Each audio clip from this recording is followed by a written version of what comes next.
بسم الله الرحمن الرحيم إذا ما سنتين أجسمها جود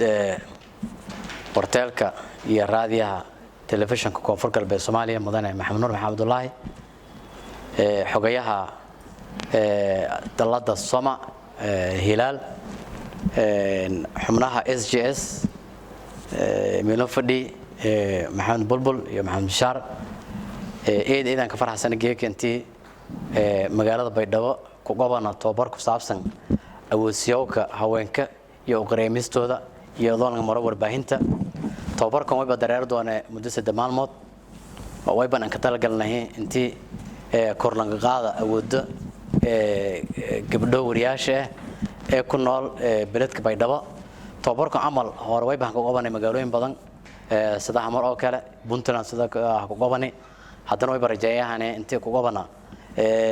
magaalooyin badan oo dalka ujeedada in ku weyn way baayahay inta la hela gabdho Soomaaliyeed oo awood in leh intii maamulan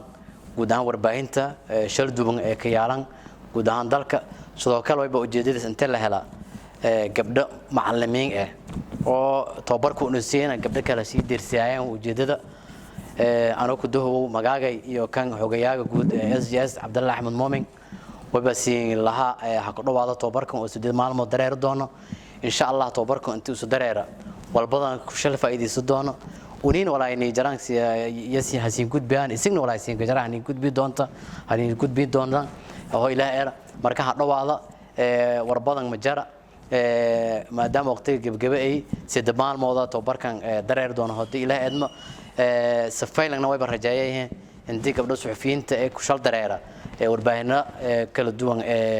beledka Baydhabo inta markaasiti ku faa'iido doon mar kale soo dhawaada